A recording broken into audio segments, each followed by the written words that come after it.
Last week we were racing down under, but this week we head back to Europe for round number 5 of season 13 of the World GT Championship here on RaceSpotTV. And well, we are going to have 2 40-minute feature races for you tonight. My name is Paul Smith. Alongside me, as always, here in this championship is the one and only Mr. Peter Mackay. And Peter, Circuit Zolder, it's not conducive of white-hot excitement all the way, but you never know with this series. You can be sure it'll be white-hot excitement in the driver's seat. I personally love this circuit to drive. It's very technical, it's very tricky, and with the size of grid that we have here in the World GT Championship, you know, around 50 cars every round, a 40-minute feature race with a pit stop in between, this is going to be such a challenge for our drivers. And you're right, overtaking is not so simple here. But that, I think, is where almost the excitement's going to come in, is are we going to see people trying to make moves that aren't there? I think we're going to see a real shuffle up of the order tonight. And for one, I can't wait. I'm excited. Yeah, certainly going to be an intriguing round here at Circuit Zolder tonight, but let's have a look at how things started out this season then with our schedule, because we did start off at Watkins Glen, of course, in upstate New York before we headed to South America and into Lagos for round number 2, the Red Bull Ring in Austria for round 3. We had a week off, and then last week we were down under for that endurance race around Mount Panorama. Today, as you can see, we're at Circuit Zolder before next week we're heading over to Asia and Twingring Motegi. Then Sebring follows up that one after a week off, with Monza following that. Oschersleben rounds out the second portion of the season before the final part goes in with Daytona, Manicor and Hockenheim. And here is how things look in the pro standings. Just 7 points separate the two at the top of the standings. Davidson and Anderotti, with Vasquez in 3rd place. Ross McFarlane 4th, who's actually missing tonight. He's going to be taking a drop score here this week. Lucas Prada in 5th, with Christoph Krecker 6th. Massimo Locatello, Jack Sedgwick, Ashley Finch and Josh Thompson round out your top 10. In Pro-Am, it's James Buemi who's currently leading that one by 39 points. 10 points back is Ethan Critchley in 3rd from Daniel Sedgley. Then Pete Harrod, one of Critchley's compatriots, in 4th place. Justin Clarson's in 5th ahead of Tom Brown, with Tim Perry, Richard Simnett, Kevin Bellens and Harold Stadler rounding out that top 10. Your AM standings, well, 71 points currently separate Andy Archer and Adam Hedgecock. Archer has been really on form in the early portion of the season. Lars Van Rijn, a former AM champion, he's in 3rd place ahead of Maciej Sakovic. Paul Crawford, Sophia Ridpath, Paddy Faulkner, Jeroen Kaiser, Jack Osborne and Sarah Raab round out the top 10. In your team's championships, the Pro Teams Championship, it is Pure Sims, who currently have a 332 point lead over German simracing.de by ACV. Brabham Esports, well, they're a further 101 points back from the German sim racing outfit. Altitude Esports are in 4th ahead of Brabham Esports Hissing Sid, Pure Sim SimLab, Altitude Esports, Beehive Racing, German simracing.de and the Altitude Esports White round out the top 10.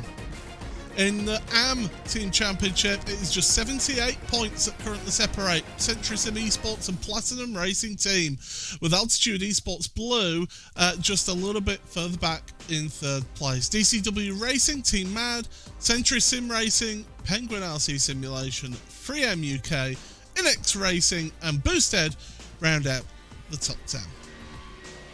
Well, we're coming to the end of the qualifying session here, Peter, and Tristan Iglesias is trying to carry on that sensational form that he had last time out at Mount Panorama. He is indeed, and what a performance from Christoph Korekes as well, 2nd fastest in this qualifying session. That's a great job from the Brabham Esports driver. Jack Sedgwick in his Ferrari there in 3rd. Andy Ruti in the Porsche, he's 2nd in the championship as well. But Alex Davison, championship leader, just as I say that, he nicks into the top 5. I think this grid position is going to be critical, Paul. It is certainly going to have a bit more of an effect. And of course, tonight is 2 races, and the second race does have a grid inversion in that one as well. So you've got to get yourself a really good result in this first race and then hope for a small reverse grid if you're one of the front runners in this series, Peter. Yes, you do. Yeah, where that reverse grid falls is really, really important today. And yeah, in this opening race of the day, important to get the strategy right, not make any mistakes, and try and stay out of trouble. We know what it's like. If the last time we came here to Zolder, it was 7 seasons ago. So it's been a while since we've been to Zolder, and we had what they would call in NASCAR the big one. Yes, we certainly did have the big one. a number of seasons ago. It was that many seasons ago we were actually still running GTE cars in this championship. But let's take a look at your starting grid then here for the opening race of the evening. It is Tristan Iglesias for Altitude Esports who takes pole position. Alongside him, Christoph Karekis in that Brabham Esports car. Jack Sedgwick and Leandro Anderuti are in row number 2, with Alex Davidson, championship leader, alongside him, Fabio Unvadros. Fourth row of the grid is James Armstrong, and then your top Pro-Am qualifier of James Buemi. Josh Thompson and Ethan Critchley share row number 5, with Hunter McDaniel and Justin Clarson's on row number 6. The 7th row of the grid is Adam Tompkins and Tom Brown, with Kevin Bellens and Axel on row number 8, with row number 9 shared by Marvin Lesmolman and Pete Harrod. 10th row of the grid is Andy Archer and Jensen Adriansons, with Sarah Raab and Jack Osborne on the next row of the grid. Adam Watson and Majek Sakovic round out row number 12. The 13th row is shared by Daniel Sedgley and Ben Palmer. Harold Stadler and Tim Perry on the next row of the grid. Row 15, Richard Simner and Ben Gregory. 16th row of the grid is Dariah Adriansons with Mark Woodhouse. Jonathan Walker and Paddy Faulkner then on the next row of the grid, with Adam Hedgecock and David Valls. Lars Van Rijn and Lee Berridge share row number 19, with row 20 Daniel Nault and Cody Crosgrove. Row 21 is Paul Crawford and Jeroen Kaiser, with the 22nd row of the grid shared by Brian Sohan and Lucas Prada. And, well, there's a name that I did not expect to see, actually. Ross McFarlane sharing the back row of the grid with Sophia Ridpath. However, I can tell you he is not in the session, is Ross. So he's not taking to the start of this race. But the pace car is underway. 29 degrees track temperature, partly cloudy. Do you know what? These cars will enjoy these conditions. They will indeed, yeah. That's pretty ideal in terms of condition. Not too hot, not too cold. So yeah, for a 40-minute feature race, that should be absolutely perfect. The question is, Paul, is there an opportunity with the new GT3 tyre rules, or with the new tyre rules for this type of car, is there any opportunity while fuel's going in to put any new tyres on at all? Is that even a possibility in that sprint stop, if you like? Well, I mean, the fuel limit is 50%, so that's effectively half an hour, isn't it, there or thereabouts, for these cars. So you're only having to put in 10 minutes worth of fuel in, which won't be that long in the pit stalls. I would imagine that everybody's just going to take fuel only, if you ask me. But you never know, somebody might pull something out of the hat and surprise all of us here. Yeah, I wonder if maybe if you don't always have to go up to the fuel limit, you could always fill it for 20 minutes and do it half and half, maybe, or a 10-minute and fill it up to the full half an hour. I don't know. We're going to find out. That's the exciting part. I think around here, track position is key, and it is king around this venue. And if you're going to be at the front, and if you know you're going to be at the front, do you underfuel it slightly to get a lighter car to maybe potentially be faster, pull away a gap to then give you that little bit more time in the pits? Or do you just play it simple and say full tank and then just splash and dash at the end, knowing that you can actually defend around here? That's a very good question. I think that, yeah, right, that track position, and when you have that track position, could be vital to the outcome of the race. And especially in this first race, this is on qualifying order, it's on pace order. When we get into the reverse grid, well, that opens up a whole new set of circumstances. Well, the drivers are getting themselves through the Jochenrindt corner, heading towards the final corner, which is, of course, named after Jackie Ickx. A couple of very, very famous racing drivers here that have got corners named after them. Of course, at Jochenrindt, the only posthumous Formula 1 world champion. But here we go, round the final chicane, and it's going to be up to the gantry. And, Tristan Iglesias is holding them. Green flag is in the air. We're underway here for racing at Zolder in the World GT Championship. Into turn number 1 they go. field, charging across the grid, and already we've got 2 cars in the gravel. Already 2 off at turn number 1. There's another one off to the inside as well.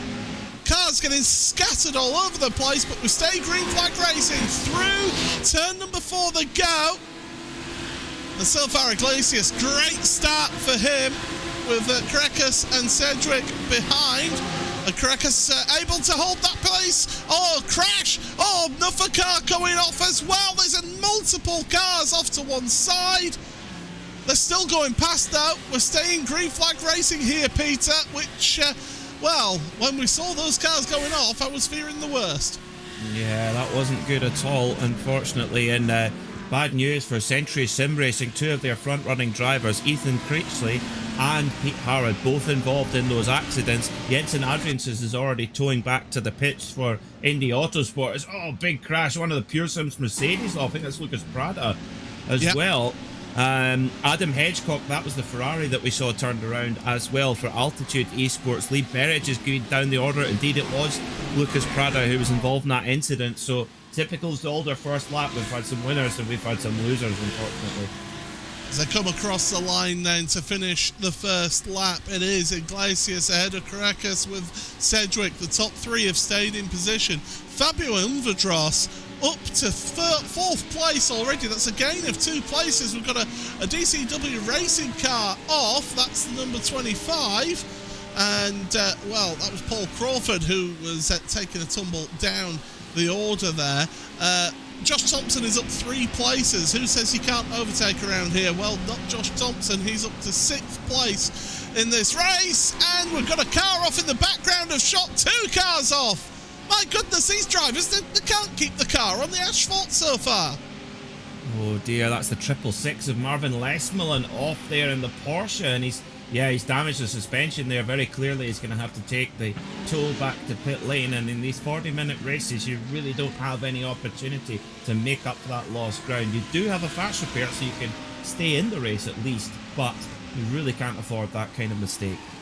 Yeah, this is going to be hurting a lot of these drivers here in this one, and indeed last moment does take a tour back to pit road, joined on pit road by Lucas Prada and Jensen Adriansens as well. Sophia Ridpath has been on pit road, so has Jeroen Kaiser, Dorier Adriansens as well. So the Adriansen clan not having a good time out there in this opening race of the evening.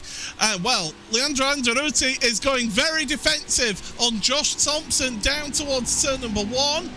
That Porsche was all the way over to the side, but Thompson has been able to get through, and here comes James Armstrong in that Brabham Esports car. That Porsche does not look happy around here, Peter.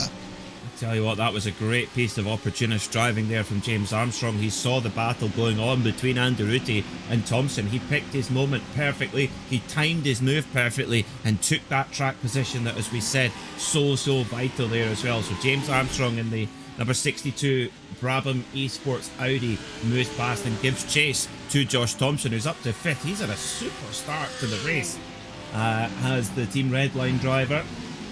On his own in the team championship as well. He's the only Redline car in the race, but representing very well. So not only do we have Ross McFarlane missing from this race, we also have Aaron Vasquez hasn't even attended this race either. So a couple of drivers deciding that, do you know what?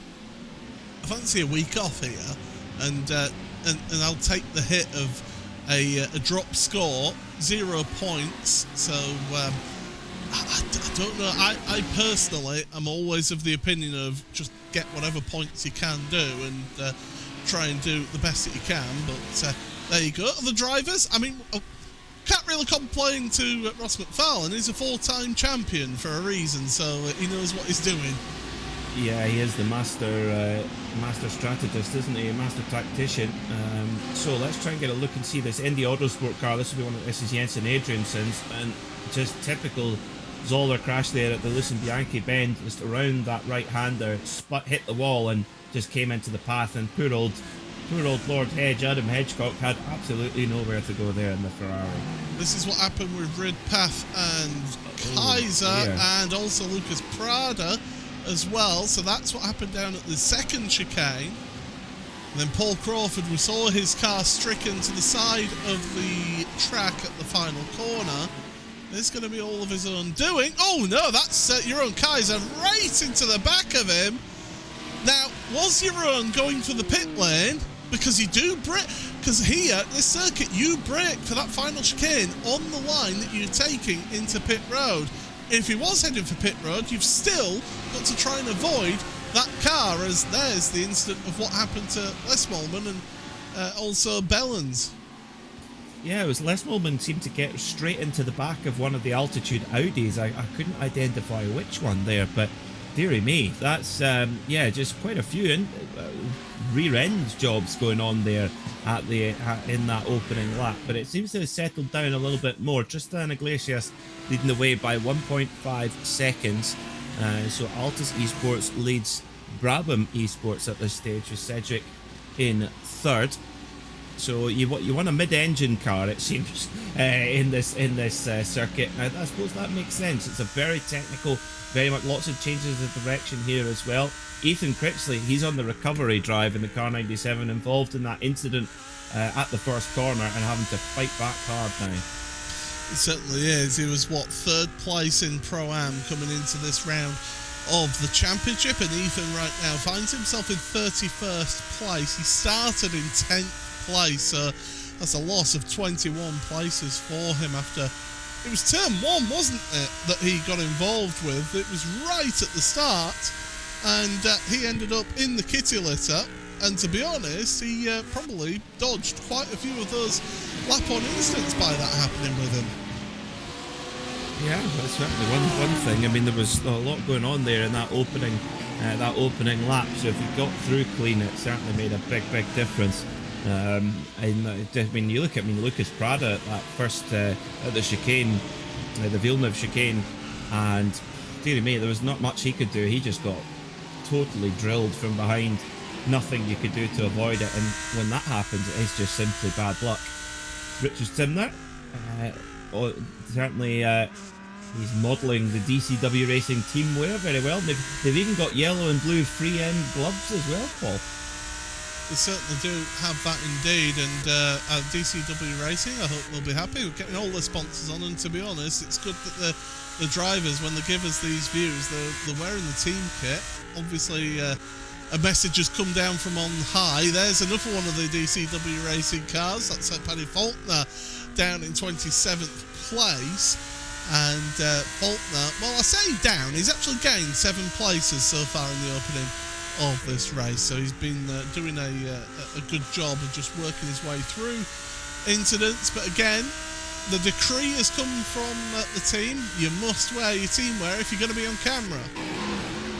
Like that. That sounds like the kind of Penske way, where or the McLaren way. It's all the attention to detail, very important. In fact, the Penske have often had quite bright yellow cars in various guises as well, so I think it's quite fitting actually. Yeah, good to see DCW, of course, supporting our sponsor 3M with their yellow and blue team gloves as well, which is very cool. Richard Simner had a great night at the office in the touring cars last Thursday, so he'll be full of confidence, even celebrated with a glass of bourbon after 3 wins from 3 in the touring cars. Obviously after he'd finished racing, yes. Because we do not advocate drinking and driving here. Definitely not. This definitely isn't the 1970s of Formula 1, where they would go out on the booze and then just jump into the car and be like, yeah, I'm fine. As they go through the fourth corner there, and we'll look at this a little bit further down. Well, I say further down. It's third and fourth place. Jack Cedric. Oh, jump over the curbing there. Caracas. That's not an ideal line in one of these cars. The GT3 cars, yes, they're quite robust to these cars, but they won't take too many of those types of jumps into the air.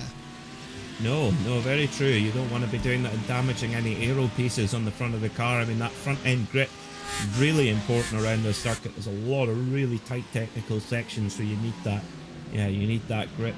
and to get the best out of it. But that battle between Querekas and Cedric has just doubled the advantage instantly between Iglesias and Querekas. It's up to 3 seconds now at the front of the field. So Iglesias is absolutely gone. Like you said, Paul, get that track position and clean away and use it as best you possibly can.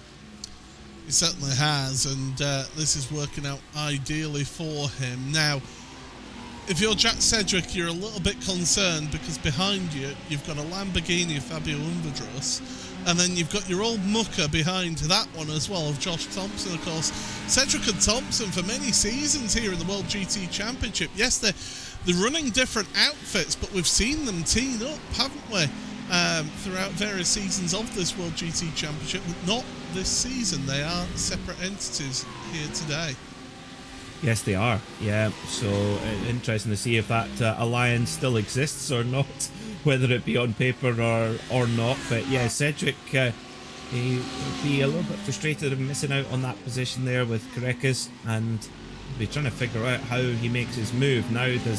I mean, here at Zolder, you know, in terms of fuel saving, are there little opportunities where you can maintain lap time, lift and coast? You just have to try and find as many as you can, and perhaps you might be able to just mirror Querekas' strategy to go into the pit lane when he goes into the pit lane and hope that he's used less fuel and helps him in the pit stop. Yeah, strategy is going to be a big thing for the drivers here in this race. Of course, with them not having to take as much fuel as you would normally at one of the endurance races like last week at Bathurst, it means that you've got less time that you're spending in the pit. So those margins are only going to be like a second at the most, aren't they? It's only small margins that we're talking about here. And if Cedric can... If he can get past, he'll try and pull away and just get the hammer down. But if he can't get past, he'll just save as much fuel as he can in that Ferrari. Yeah, it's his only play really. If he doesn't feel like there's a prime opportunity to make an overtaking manoeuvre, it is the only way. It does seem to be right on the case of Querekas at this stage as well, and not dropping back into the clutches of Fabio Unvadros. So Cedric's in a pretty good position right now, just taking quite a bit of curb there at the Klein chicane, and then through towards the Gilles Villeneuve chicane. Oh, that was a slowdown penalty. That was a slowdown penalty, I think, for one of the Brabham Esports cars, James Armstrong, because Buemi and McDaniel and Anderuti, they've all gone through. So it's so easy to pick up a corner cut here, especially at the chicanes. The first chicane, the second chicane, even at the third chicane, at the Jackie X chicane right at the end of the lap. So easy to pick up a corner cut, and well, we saw how Armstrong, after that opportunistic move on Anderuti to get himself to 6th place, drops back down to 9th. Yeah, that is really, really punishing there for James Armstrong, like you say, after doing all the hard work. Been a quiet day at the office so far for Alex Davidson. He did qualify up in the top 5, but back down in 10th, so perhaps that early melee didn't work in the favour of the championship leader. It's so close at the front of the championship, just 7 points between Davidson and Anderuti. So Anderuti sitting in the strong position at the moment in 6th position, as we have Harold Stadler, our first taker for the pits after 15 minutes of running. So that is within the pit window.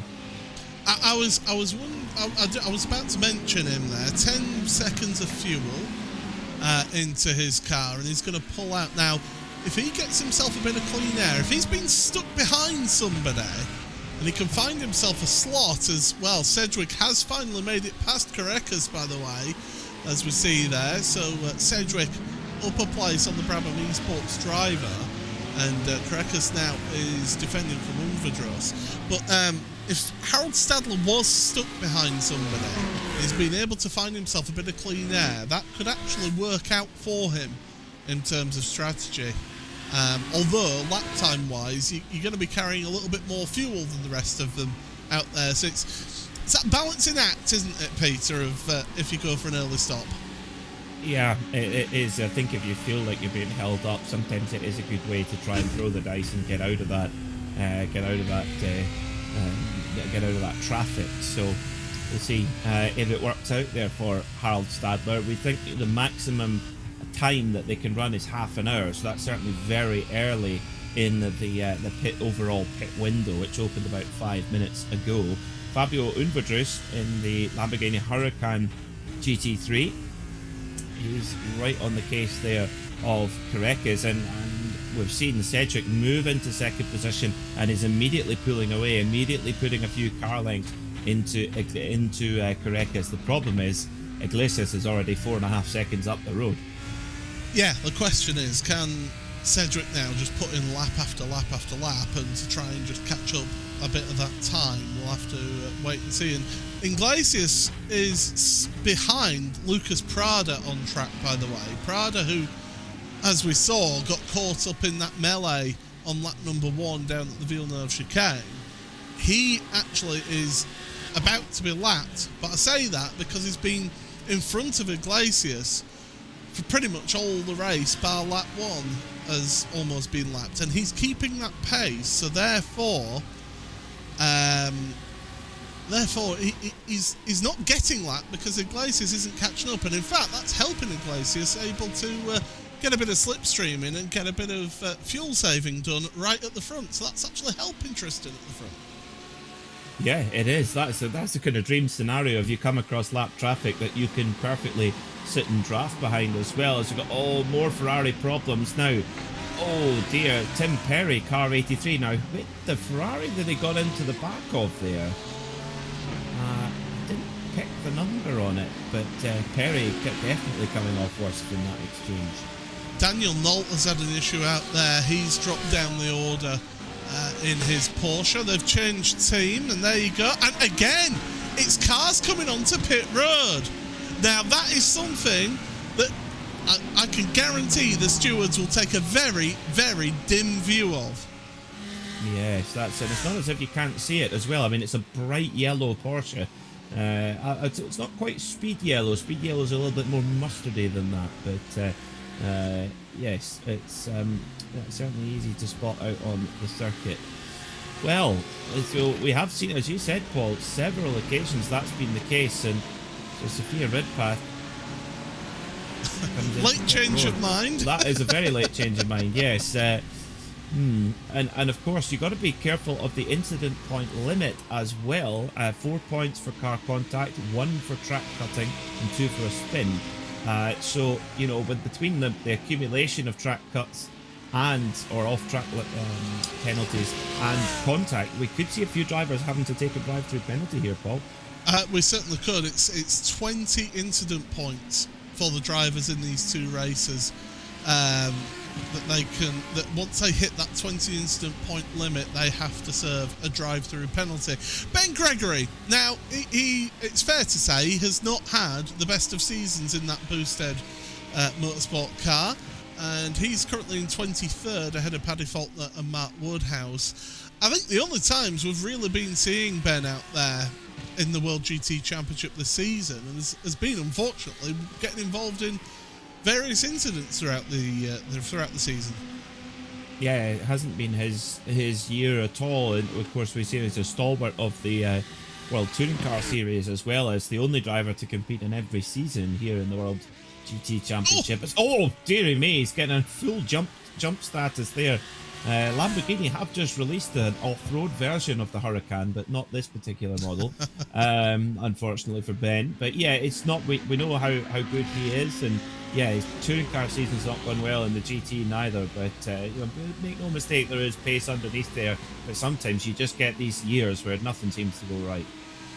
We've had a number of drivers on pit road, and actually that's going to create a bit of traffic out there for some of your leaders. So yeah, we've got to really be careful with that. In fact, Tim Perry is getting close to being lapped right now as this race continues between Unverdrus and Thompson. Thompson clipping that gravel every time, and yeah, you can see how people are moving out the way. Daniel Nolt it was that were moving out the way of some of your race leaders, but then has to slot in somewhere.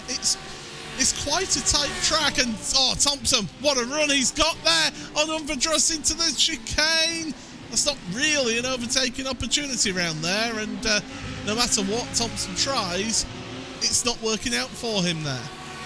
Yeah, tried everything, but yeah, like you say, there's just no route around, and Unverdruis knew it. He could just park the car at really whatever pace he wanted on that line, and there was no way that Thompson could make any kind of move on him. So this is where the frustration of Zolder can come in, and that's where the drivers have really got to keep a cool head at this circuit, because it can be so frustrating. And you see Thompson trying to make a move there at the Klein chicane, no such luck. Excuse me, at the Jackie X chicane, no such luck. But yeah, that's where you've really got to keep your cool in these situations, because it is not straightforward at this circuit. Now, a number of years ago, I actually commentated on a race around here in the VRS GT World Championship Series. That was to have been sort of 2016-2017 time, and it was a 90-minute race around this venue, and there was one on-track overtake. These drivers here are actually proving those World Championship drivers wrong, that you can overtake around here, but it is extremely difficult. Thompson's finding that right now, but Unverdruis has got some good pace. I mean, his last lap was a 28.6, which compared to your race leaders of Iglesias and Sedgwick, they did 27.3s last time. They're absolutely on fire, those two, up at the front. But Unverdruis is just holding back Thompson, and it's that defensive driving which is actually going to bring Underuti, Hunter McDaniel and James Blamey into this fight. Yeah, there's a huge number of cars behind who are lapping much quicker than Unverdruis and Thompson here, and Thompson will know it as well. He'll know on his lap delta what pace he feels he should be doing from practice, and he'll know that he's not at it at the moment. So trying to carry as much speed out there out of the Jackie X chicane as he possibly can. What do they do this time? What, 128.6 for Unverdruis, excuse me, 127.9 for Unverdruis, 128.0 for Thompson, and again they're dropping big chunks of time to those in front and behind them. And you're right, Underuti's on the way in that Porsche. Yeah, and actually Alex Davidson's trying to catch up to the back of them as well. I see there's been a yellow flag for a car out there, although they're heading into pit road, so that's fine, that's not a problem. But yeah, Blamey and McDaniel's dropped down a few places on our timing tower there. So something's happened to Hunter McDaniel for him to be dropping down. I wonder if he's having a few sort of technical issues with his connection. Yeah, of course, driving out in the States is Hunter. Real international field that we've got here in this series. Yeah, you look at it, you've got Alex Davidson from the UK, Leandro Underuti from Switzerland, we've got the Spaniard of Aaron Vasquez, we've got Czechia, isn't it now, rather than Czech Republic, of Lucas Prada. Germans represented, the United States is represented, Ireland, Austria, Netherlands. It's a great series to see that whole international influx in this series of Sedgwick pits. Okay, so Jack Sedgwick in the Ferrari, the NX Ferrari. So let's see, and who's that ahead of him? Is that Prada? Yes, it is Prada in the Pure Sims Mercedes, who pits after who's already had a stop with the problems he had earlier on. So Sedgwick comes in. Let's see, does the car go up on the jacks? No, it does not. Simply a filling of fuel. Leaves it in first gear as well. I hope he's got the clutch in. No, it's not quite as such an issue here as well. Gets going again and back out into the race. 11.4 seconds in the box for Jack Sedgwick, a little bit further in the box than Harold Stadler had, for example. Yeah, just looking. Well, actually, Sadler's. Yeah. Look at people like Jack Osborne and Magic Sakovic with 12-13 seconds as well. So there's been a real mix of pit stop times out there. So we'll have to wait and see what Iglesias can do at the front. But Tristan now with a 6-second lead over Krecker. So the Brabham Esports driver doing a good job. Ben Palmer's stopped out on track down at the second chicane, down at the Villeneuve chicane, so something's happened to him out there. I think he's got back up and running there. Angelucci running a bit wide through the final corner, and that's a great run also for James Boemi, looking to the outside into turn number 1. Holding that inside line though is Hunter McDaniel, doing his best, but Boemi, the smallest of gaps, says thank you very much, I'll go down the inside. Yeah, and Boemi's got to be careful here though, because it's you know, he's in the Pro-Am class. He's in 4th overall as things stand. Yes, there's a few drivers pitting right now, but got to be really careful. We got a pit party on our hands here. A lot of the leaders in. Yeah, they are. There's Unverdrus, Thompson. They're both in. Adam Tompkins as well on pit road. So a number of drivers deciding that this is the time to do it and the time to get out there, out into the pit lane. Although Thompson has been 13 seconds compared to Jack Sedgwick's 11.5 seconds. Now, as Unverdrus had an incident because he is actually still in the pit lane. Has he had a speeding on pit road? I wonder, because he's still stationary on pit road. There he is. Must be. Yeah, there's that's we've seen this happen several times in pit stop races in the World Sim Racing paddock over in the World GT paddock, over the last few weeks. And yeah, Unverdrus is paying the price here as well. And in a 40-minute feature, it's so punishing as our leader in pit lane as well, Tristan Iglesias, from a huge lead. I think there was actually an incident for Josh Thompson coming into pit road, and I think that is the reason why Unverdrus is still on pit road, as you're absolutely right. Iglesias and Carreras both onto the pit lane for their pit stops here. There goes Iglesias already. He's gone. That's how much of a lead he had. 12 seconds for him. And that is what happened to Thompson and Unverdrus. And again, it's that pit entry, Peter. It would be interesting to get a look at that one again, because it appeared like Unverdrus was not pitting. Yeah. Thompson was, and was going in at a million miles an hour here. And yeah, Unverdrus is slowing for the corner. Unverdrus is very clearly braking as normal for the Jackie X chicane, and Thompson's, it's almost as if he's not paying attention. It's almost as if he's flat out and he's looking at his fuel delta or something like that, and doesn't realise there's a Lamborghini slowing as normal for the corner. That's a real clumsy error there. It's not the first one to make that error either, but you would expect better from someone like Josh. As onto pit road now, Angelucci, James Boemi, Hunter McDaniel, Alex Davidson, James Armstrong, Sarah Raab. Now, she is still out there as she's coming towards the final corner. Has she stayed out? No, she's not quite onto pit road yet. I would imagine that she's going to come onto pit road, will Raab. So yeah, those cars that didn't stop, they are finally making their final stops, and that's what's happened to Daniel Nolt in his Porsche as he gets back up and away. As those drivers on pit road, Iglesias back to the front. We'll give you a little bit of a rundown once we reach the end of this pit cycle, once everything sorts itself out. But Iglesias 3.2 seconds ahead of Sedgwick. So Sedgwick has actually caught up a little bit of time in that pit stop cycle, about a second in this pit stop cycle, but still, with 11 minutes remaining, never say never, because there's plenty of traffic out there. It's only a short track as this, just 4 kilometres.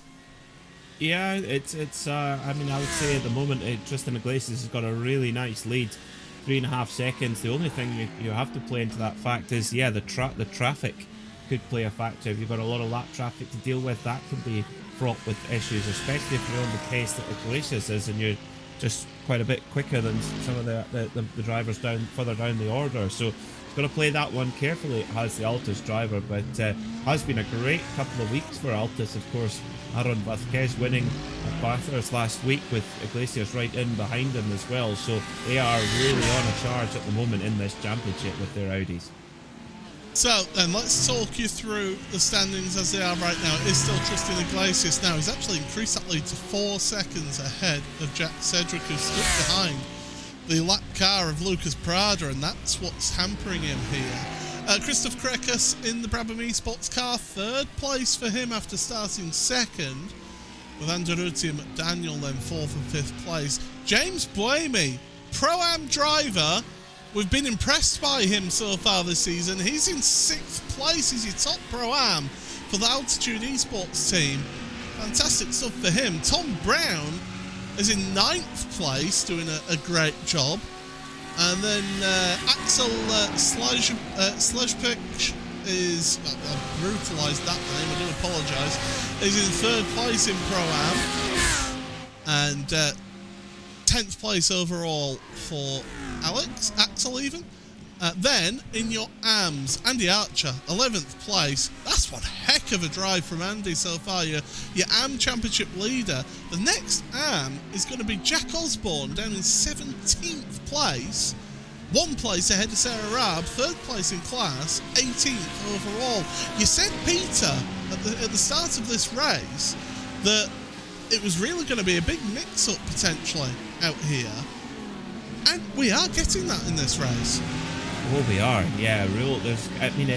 We've seen, several top drivers not taking the race at all for, either strategical reasons or maybe more usual logistic reasons, if you like, calendar clashes, etc. But yeah, what that means is there is huge opportunities on offer for anyone who wants to come and have a go and who wants to put a bit of extra prep in for this circuit and target a circuit where no one else enjoys or enjoys racing on, and then get a huge gain. And there's several drivers who have done that. Jack Cedric just setting the fastest lap of the race by a reasonable margin too, a 127.165, half a tenth quicker than Iglesias' best, and 0.3 of a second than Iglesias last time by. So might be a little bit too late, little too late, but great pace from Cedric nonetheless.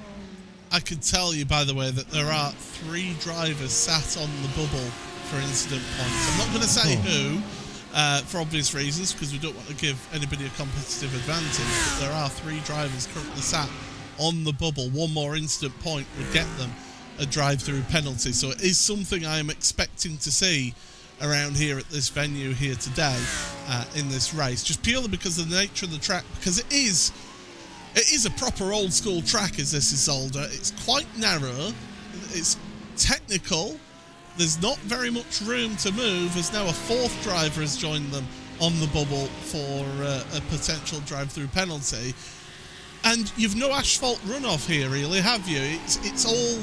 It's all gravel and tarmac, gravel and grass out there, Peter. Yeah, I mean, you could tell it's a circuit that is designed by the same guy that designed Zandvoort. They're very similar style in terms of their technicality in places and their kind of old school natures. Oh, Ethan Critchley gets nerfed into the wall there. So not a good night at the office so far for Ethan Critchley, but that was pretty unceremonious.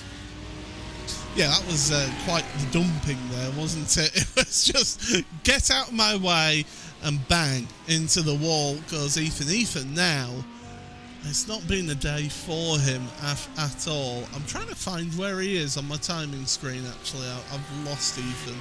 26th. 26th place. He's recovered some places, to be fair to him, after his lap 1 incident, but still down 16 places from where he started. He will not be happy with that at all at this time. I believe it was Jonathan Walker who made the contact with him.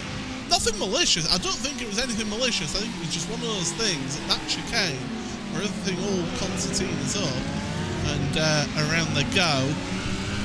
And I know that there's been an issue for your race leader. Well, there's 2 drivers have just got a drive-through penalty as well, Daniel Nolt and Adam Tompkins, but crucially, your race lead is down to less than 1 second, and this is what's happened. Nolt has made contact with the 33, those 2 have got together, and that has collided with Tristan Iglesias at the final chicane, so Iglesias potentially with some damage to his car, and Jack Sedgwick can sniff a victory here, Peter. And there is damage on that Audi along the side of it. So this is the view from Iglesias. This is what... For goodness sake. Yeah, that was really, really messy there from from Nolt and just sent poor old Sophia Ridpath into the path of our race leader. So Iglesias, who's really going to fight for this one now. We saw how good his pace was, but Cedric has been running really strong before that incident as well. So Cedric will be invigorated by this as well. Just less than 5 minutes to go. We have got a proper race on our hands here. All of a sudden, drama at Zolder in the World GT Championship.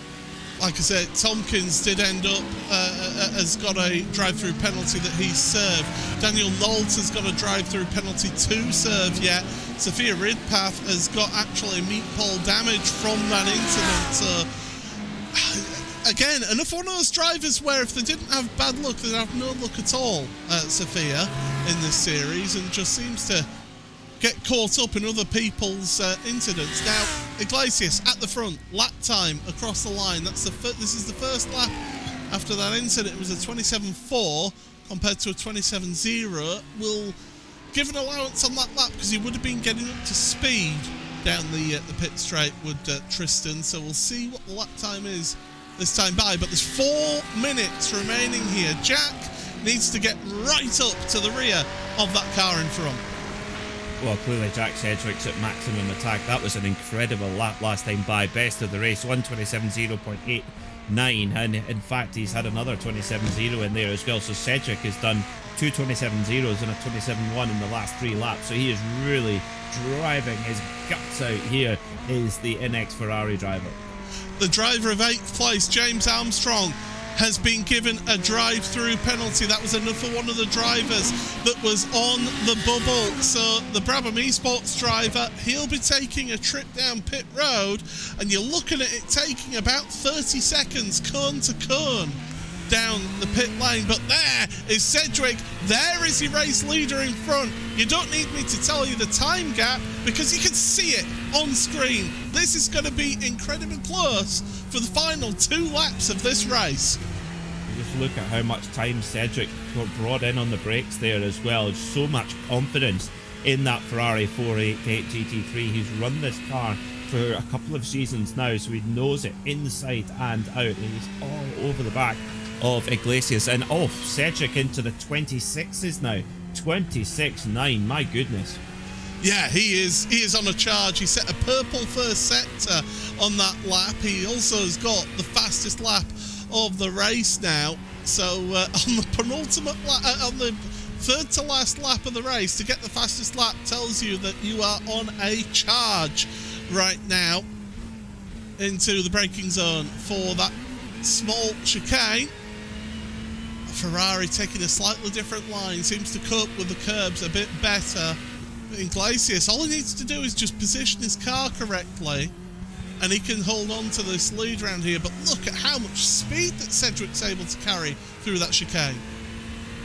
Yeah, Cedric looking just absolutely on rails at the moment in this Ferrari, and we've got traffic coming up. This could play a huge factor in how this one plays out as well. And do you know, we might even get an extra lap here. It's going to be very tight whether we go 1 lap to go or 2 laps to go as we come up to the Jackie X chicane.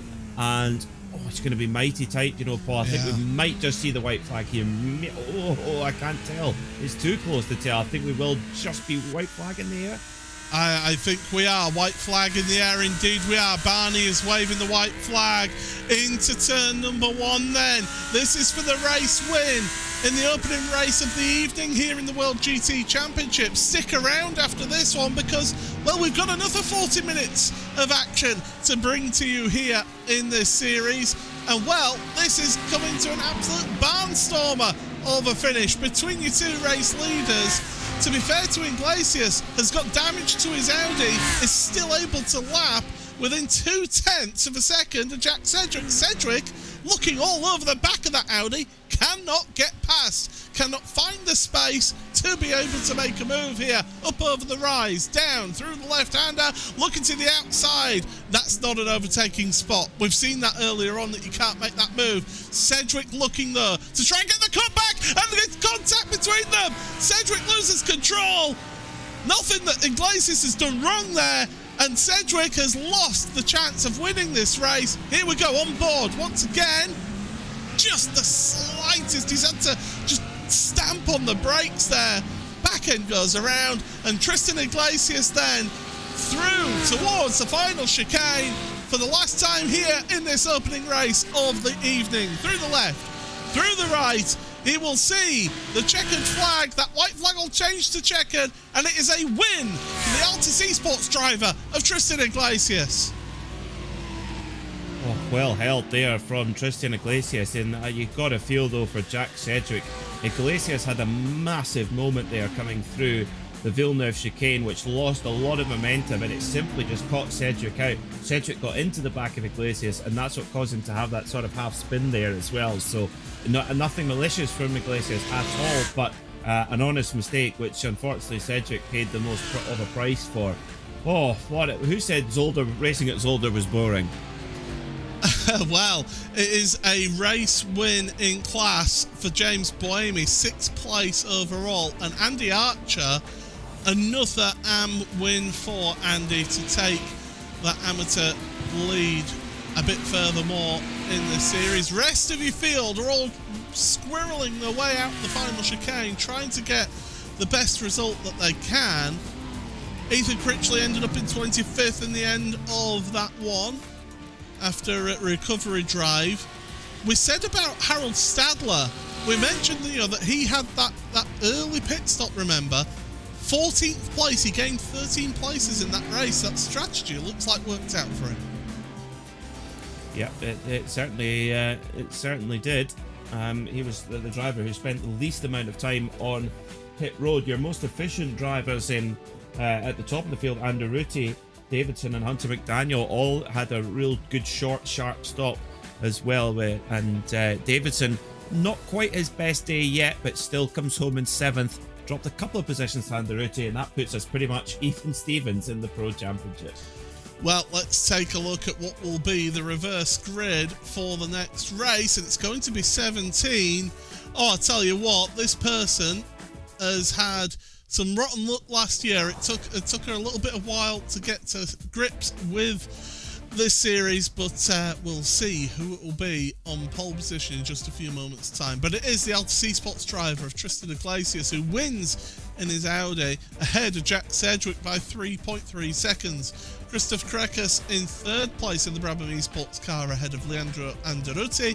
Hunter McDaniel for Brabham Esports 5th place in the end ahead of your Pro-Am winner for Altitude Esports, James Boemi.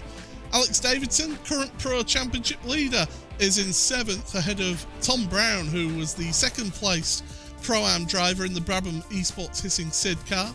Axel Slijepcevic. That is not going to be easy for me, but yeah, Axel there in 3rd place in Pro-Am. I do apologise, I really do. I need a pronunciation guide, that will help me, thank you very much. Andy Archer, I can say that name, is the top AM driver for Century Sim Esports in 10th place, ahead of Adam Watson.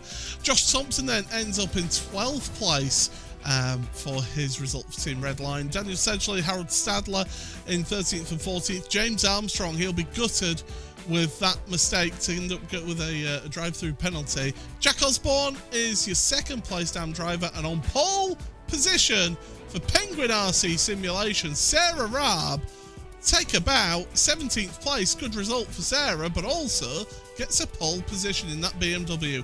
Magic Sakovic for Team Mad just misses out on pole ahead of Richard Simner and Jonathan Walker. Ben Palmer and Justin Clarson's then ahead of Ben Gregory, with Pete Harrod, Ethan Critchley, Matt Woodhouse, Adam Tompkins, Paddy Faulkner, Fabio Unvadrus and Lars Van Rijn rounding out the top 30. Just 4 more cars finished on the lead lap. Tim Perry, Lee Berridge, David Valls and Daria Adriansons, who was actually involved in an incident on lap number 1, is still able to stay on the lead lap. Paul Crawford, Lucas Prada, Adam Hedgecock, Jeroen Kaiser, Brian Sohn and Marvin Lesmorman all 1 lap down, with Jensen Adriansons and Daniel Nolt also 1 lap down. Drivers who did not finish: Sophia Ridpath, Cody Crosgrove, Kevin Bellens and Ross McFarlane did not take the race start. So there we go then, Peter.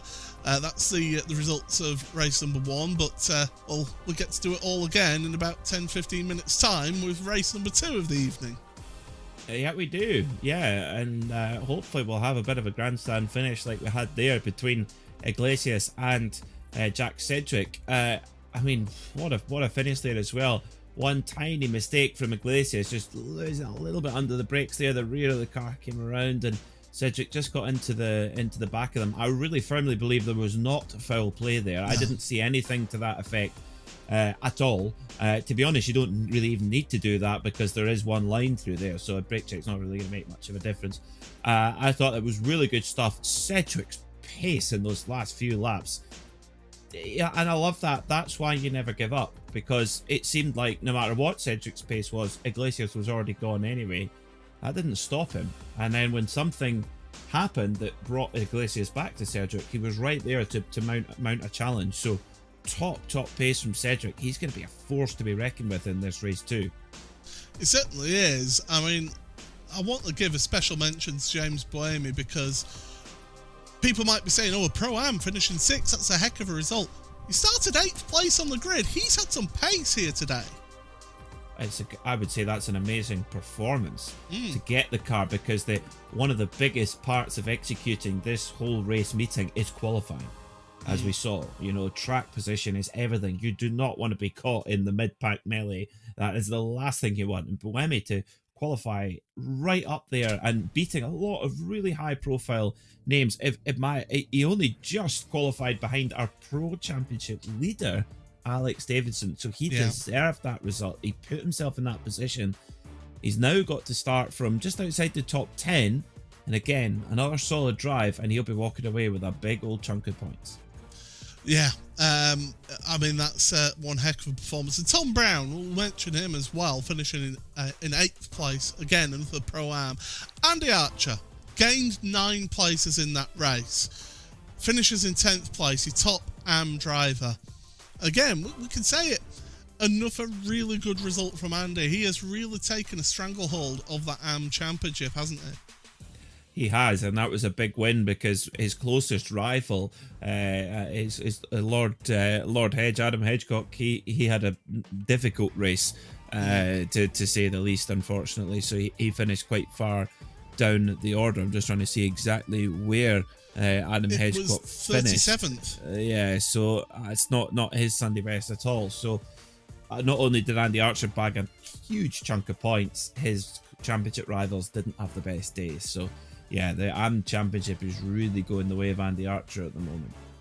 It certainly is. We've seen drivers being caught out by this track, it's fair to say, and this one with the instant limits around this venue. 20 instant points for these 40-minute races. That's 1 every 2 minutes.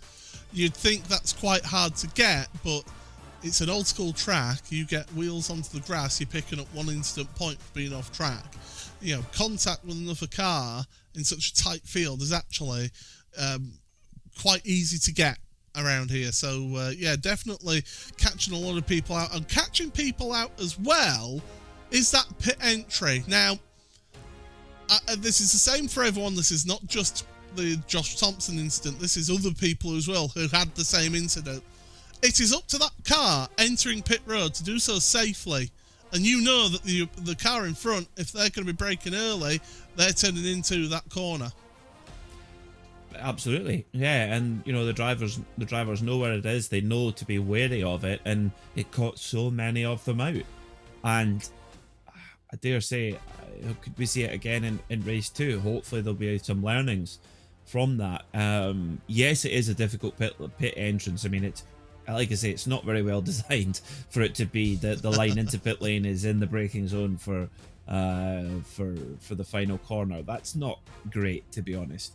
And you know, if you in an outdoor world, you would often have the stewards say, you know, that do not go to that outside racing line. You know, stay inside. Don't brake in the entry to the pit lane. Basically, that's much more difficult to police in a virtual sense. So. Yeah, it's a tough one, and yeah, several drivers. I mean, it nearly cost. Well, at that corner, it nearly cost Tristan Iglesias the race in one of those incidents. Yeah, absolutely. It was a really intriguing race. Well, there's going to be another race coming up for you very shortly, a reverse grid of 17 places. So Sarah Raab will be starting on pole position in race number 2 of the evening. Do stick around for that, but right now we're just going to take a quick break and show you some ads from our sponsors here today.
Welcome back to the World GT Championship here on RaceSpotTV. Thank you very much to the sponsors of this series for continuing their support of this championship. Of course, thank you to Freeham, Simutech as well, the sponsors. Mr. Hedge Photography, Intim Photography, do check them out as well. They produce some really good screenshots and photos, Intim Photography, from this series and other race series as well. So do check them out on social media. And of course, thank you very much to Pure Sims as well for their sponsorship here. But Paul Smith and Peter Mackay here, getting ourselves ready for race number 2 of the evening. We've got mostly cloudy skies, track temperature of 20 degrees, and we're getting into the evening here, Peter. 7:40 in the evening.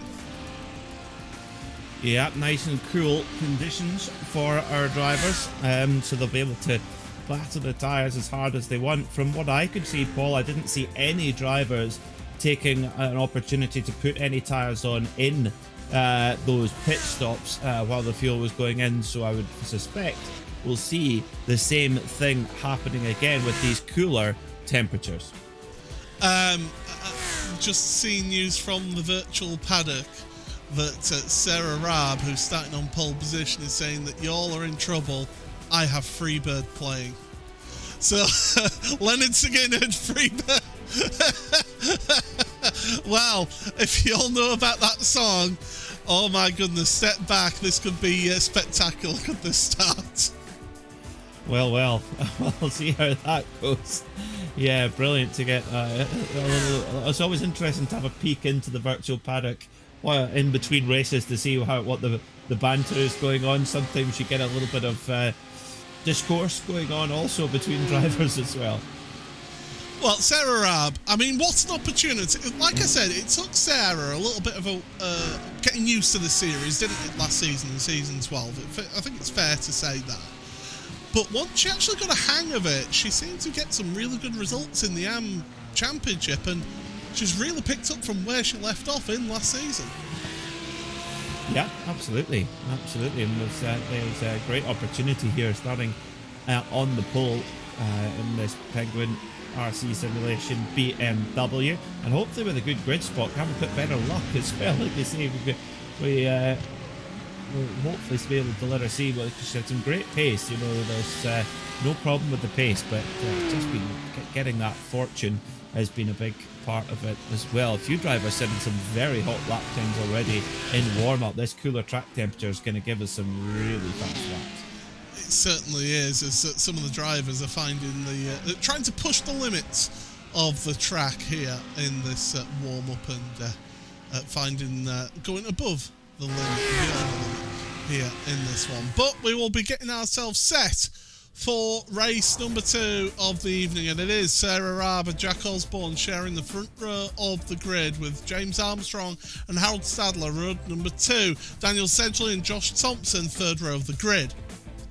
Adam Watson and Andy Archer then share row number 4, with the 5th row shared by Axel and Tom Brown, with Alex Davidson and James Blamey on row number 6. 7th row of the grid for Hunter McDaniel and Leandro Anderuti, with Christoph Krekis and Jack Sedgwick on row number 8. Row number 9, Tristan Iglesias, the race winner from the last one, and Magic Sakovic. 10th row of the grid, Richard Simner and Jonathan Walker, with Ben Palmer and Justin Parsons on row number 11. 12th row of the grid, Ben Gregory and Pete Harrod. Row 13 for Ethan Critchley and Mark Woodhouse, with Adam Tompkins and Paddy Faulkner sharing the next row 14. 15th row of the grid, Fabio Unverdrus and Lars van Rijn. 16th row is Tim Perry and Lee Berridge, with David Valls and Daria Adrianson sharing row number 17. The 18th row of the grid is Paul Crawford and Lucas Prada. Row number 19 for Adam Hedgecock and Jeroen Kaiser, with Brian Sohan and Marvin Lesmallman sharing row number 20. 21st row of the grid, Jensen Adriansons and Daniel Nolt. With the final few cars on the grid, Cody Cosgrove and Kevin Bellens, with Sophia Ridpath starting at the back of the grid. So there we see the rather ugly sight of the front nose of that BMW, but it's there for a reason. That's because of the reverse grid draw.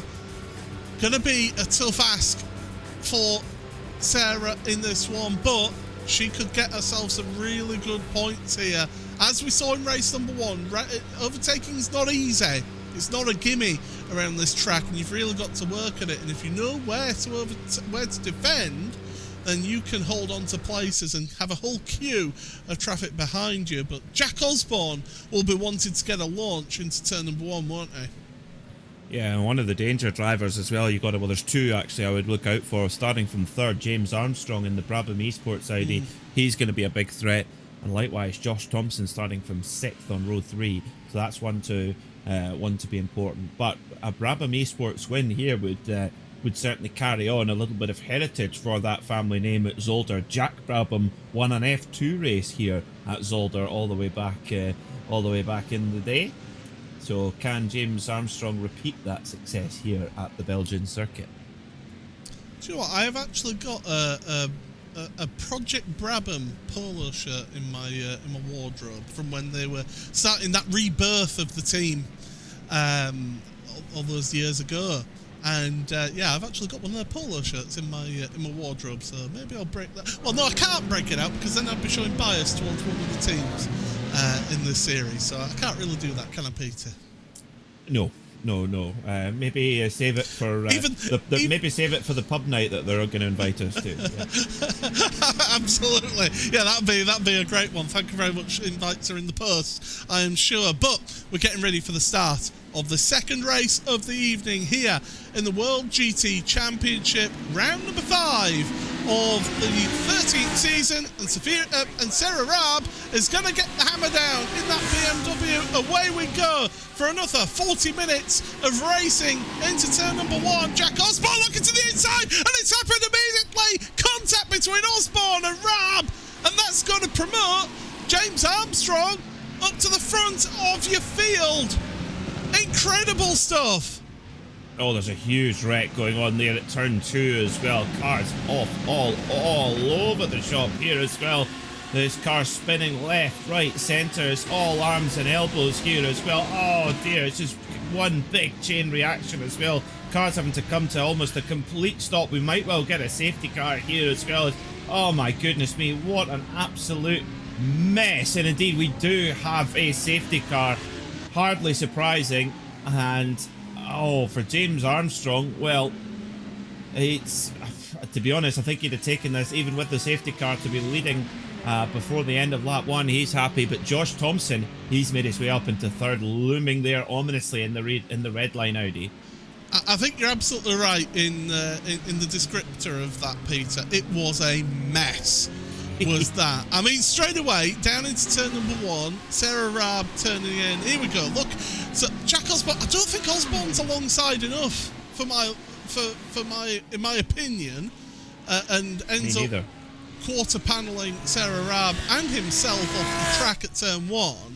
That allowed James Armstrong, Daniel Sedgley, Josh Thompson et al. To go through, but then you had that almighty mess at turn number 2. I'm sure we'll get enough a look at it, but yeah, that was all just a little too messy for my liking. Yeah, absolutely, and it all triggered off really with that. If you have an incident at the front where everyone's all kind of committing to the first corner, it's quite remarkable as the James Armstrong slows to let the Porsche 911 pace car pick up the field. Well, I mean, yeah, I agree. I mean, what was Sarah Raab meant to do there? It was a pretty half-hearted move, half-baked move from Jack Osborne, and then I think that's Adam Watson getting into one of the Brabham Esports Hissing Sid cars, and then just where do you go? There's just cars everywhere, and then they hit the Brabham car, just pulling out onto the road there. It was Axel actually that was the one. Axel who? I'm not saying that surname. And you try and say that surname, Peter. Hold on. Axel Slijepcevic. Slijepcevic. Okay, we'll go with that. We'll need to get T-shirts made. Axel who? I need a pronunciation guide. If you could provide me one, that'd be great. Now, Adam Tompkins, he started towards the mid-pack, and we're coming round, and well, everything's at a standstill, and then more cars sliding off. We've got cars rejoining. Oh, that was the 4. That was Fabio Unvadrus coming into the side, and then he's just a pinball at that point, as Adam. Yeah, absolutely. Oh dear. Has someone got on the team radio to James Armstrong and saying he's not in a race with the pace car? It's quite unusual, actually. Sort of swirling around the pace car a bit. The Benny, the pace car driver, is looking in his mirror saying, "Back you go." Now, it will. The question is, it depends how long this caution goes on for, Paul. We know that the fuel window is 30 minutes. Ish, and definitely we're definitely on the upper side of ish there for 30 minutes. So if we go on for a couple of laps behind the pace car, is there anyone who's going to throw the dice and try and come in, take their service, and then go to the end of the race? Do you think? Is it possible? Well, you can pit now because we've had one lap under pace car. This is the end of the second lap of the safety car, so the pit lane is open this time. The lights should go out on the pace car, which they do, so we'll be going green this time by. We've seen it in the past where people have rolled the dice, haven't they, in one of these sprint races, and really given it a go at pitting under the safety car and then making that last. So we have seen people manage it. And I think around a track like this, it's not a lot of long, flat-out sections, is it? It's quite technical. You're off throttle a lot. I think potentially you could sneak a good result out of this. And Jack Sedgwick is one of those heading onto pit road. There's a few others taking repairs as well. Sophia Ridpath, Adam Tompkins, Cody Crosgrove, Harold Stadler, Marvin Lesmolman, David Valls as well, all taking a pit stop this time by under safety car. And you wonder, is that by pure choice of strategy, or is it through necessity? Is it because they picked up damage in that unmitigated chaos in those first couple of corners? We really won't know unless you get a chance to speak to the drivers later on, but certainly between now and the checkered flag we won't.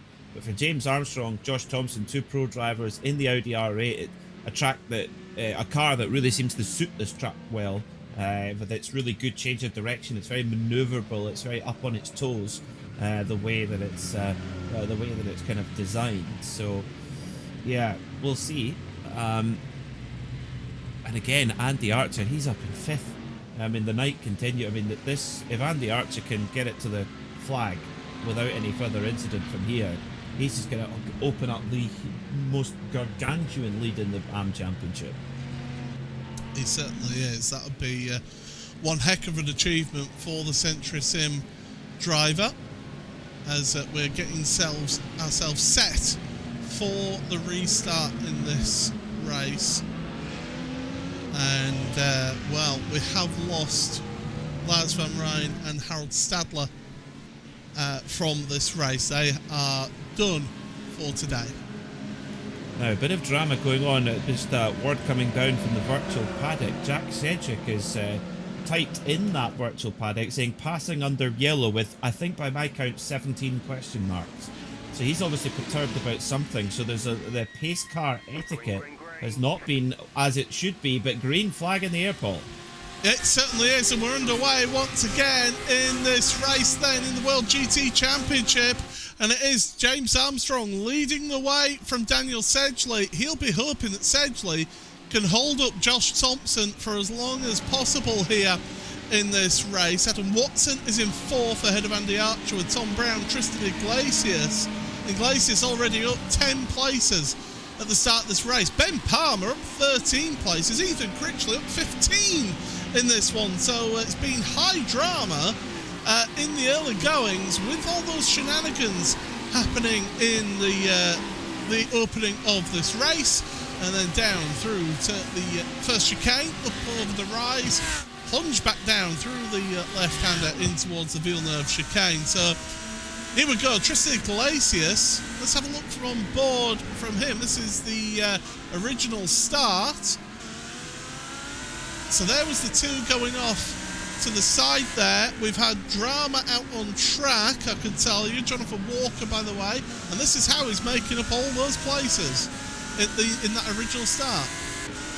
Tell you what, Tristan Iglesias read that absolutely perfectly. There's no problem for the free M Ferrari. Jonathan Walker, oh no, looks like the suspension damage there, or steering damage to that car. So something's happened there for Johnny Walker. But it's Armstrong who leads from Sedgley from Thompson, and there was a few drivers who came down pit road for service, but do you know what, Paul? I just don't think it's going to be possible to get to the finish. And well, that was one of the Brabham cars, car 65, trying to fit up, that was Carreca's, trying to fit up the inside of Johnny Walker, and they both came off the worst there. Yeah, they did, absolutely. That was not an ideal situation for them to sort themselves out in. Now, as the drivers carry on through, and there's been more drama. Marvin Lesmallman looking for a gap that's always going to be closing. And it's a little bit of contact with Ben Gregory that just turns him around. There was another car off there as well at the same time. I think it was the Dreyer Adrianson's car who went off at the same time at that chicane. Iglesias is on a charge, already up to 4th place ahead of Andy Archer. He is gunning it in these early stages, trying to get back-to-back wins here in this race. Well, that would be huge. Of course, Iglesias is outside of the top 6 in the Pro Class Championship. He really needs these points. He had 2nd place at Bathurst last week in the Enduro race, so 2 wins would be a huge boost. But at the moment, it's James Armstrong who has the fastest lap of the race after that first flyer, 1:27.2. He pulled out 0.6 of a second from Daniel Sedgley, and because Josh Thompson is right behind Sedgley, he pulled 0.7 of a second out of him as well. So Josh Thompson needs to get his move done on Daniel Sedgley. And he has done it. Down the start and finish straight. Oh, big moment there for Iglesias. How do you hang on to that? That's some sublime car control then to hold on to that one. But yeah, Thompson, crucially for him, for the Manxman, he has got himself ahead of Daniel Sedgley, so that is up to 2nd place now for the Team Redline driver. He is now chasing after James Armstrong in that Brabham Esports car for the lead. That's 2 pros going head-to-head at the front of the field. But Daniel Sedgley is in a good position right now for a potential Pro-Am win. And Andy Archer again, sensational drive all evening here today. Yeah, fantastic from from Andy Archer. They were running out of superlatives for his class performances right up there. In fact, his points total is going to be competitive in Pro-Am at this rate. So, yeah, quite amazing start to the season for him. Iglesias, his pace is fantastic at the moment, despite that huge moment. But he's going to have to make his way past Daniel Sedgwick, and that's not going to be easy. As one of the altitude Ferraris, was that Edgecock? Perry, excuse me, yes. Oh dear, not a good night for Tim. I don't think Tim allowed space to that other car that was alongside him going through the second part of the chicane. I think that's all on Tim there. When he looks back at the replay, I think he'll realise that that's his mistake. As we carry on, and we have got 28.5 minutes remaining here in this one. Your second best Pro-Am is Tom Brown in 6th place right now, with Adam Watson right behind 3rd place Pro-Am. Your second place Am driver is Maciej Sakovic, down in 12th place. The next one after that, I believe, is Paddy Faulkner, as Lee Berridge has now had issues out there on track, but I think that's maybe just letting the leaders go past because he was getting lapped. In fact, no, he's taking the tour back to the pits. Oh dear, it's a pity there for Lee Berridge. Brian Sohn is in the pits as well. So this is what happened to Berridge, and he almost didn't look like he made any mistake there at all. Just popped the curb and the car just spat him off. The Audi, yes, it's quick, but it is on the knife edge. It does always. It's had that reputation for a while. That still rings true, and we just saw, Iglesias, the winner in race 1, how such a big moment he had out of seemingly nowhere as well. So this Audi is fast, but it's a wild animal if you let it off the leash. Now, Alex Davidson, he came into this round as the championship leader in Pro by 7 points. He's not had an easy night out there, has he? He is struggling tonight. He is in 11th place right now, but fortunately for him, he's 5 places ahead of his championship rival, Leandro Anderuti, who is in 16th place. So the two leaders in the championship are really not having things all their own way here tonight. Anderuti did get, 4th place in race 1 tonight? He did, yes. Anderuti absolutely did. I mean, starting... He's pretty much where he was from his grid position. So maybe I might have a little bit of Anderuti's strategy magic or a little bit of Porsche frugality that's knocked him up the order in previous races. It's a big move there from Tom Brown in the Brabham Esports Hissing Sid car, who goes past Andy Archer. So Andy Archer now has to keep a close eye on Adam Watson behind him in the Pro-Am class. Remember, Andy Archer is in the Am class as well, and Adam Watson coming from downtown there gets the move done as well. Archer sees him coming. Archer is playing this one really smart. Yeah, he has to, especially when you've got somebody as how do we say, exuberant as Adam Watson. Not backwards and coming forwards. No, absolutely not. No, we love him for it. Toby Adam, he's so full attack all the time. He's got 2 modes, off and on. He certainly has. Now, as I go through turn 1 into 2, through the right-hander, Christoph Karekas, I think, has had an issue out there. He shows us stationary on my timing sheet. In fact, he's had an issue with his connection. There's dropped out of the server, so nightmare for him. Lucas Prada, Adam Hedgecock and Sophia Ridpath all onto pit road right now. So they're deciding that now is the time, with 25 minutes remaining, to get the move done, as Alex Davidson finally makes a move on Ethan Critchley. Yeah, so just shows you here at Zolder, you've got to work hard for every single move, and you're always going to have to work hard to get a move done on Ethan Critchley at any circuit. So great stuff there from Alex Davidson to get up into the top 10, and with Anderuti back in 16th, this would then swing Davidson back into the lead of the championship. And the thing is, Vasquez and McFarlane, who came in 3rd and 4th in the championship, they haven't raced, and Lucas Prada, well, he had a race that was kind of harder to say. It hasn't really gone his way either. Karekas likewise. So actually, Davison and Anderuti continue to have a proper head-to-head fight for this Pro Class title at the moment. as one of the DCW racing cars. Richard Simner right behind Leandro Anderuti, and you know what? Keeping Anderuti honest here as well.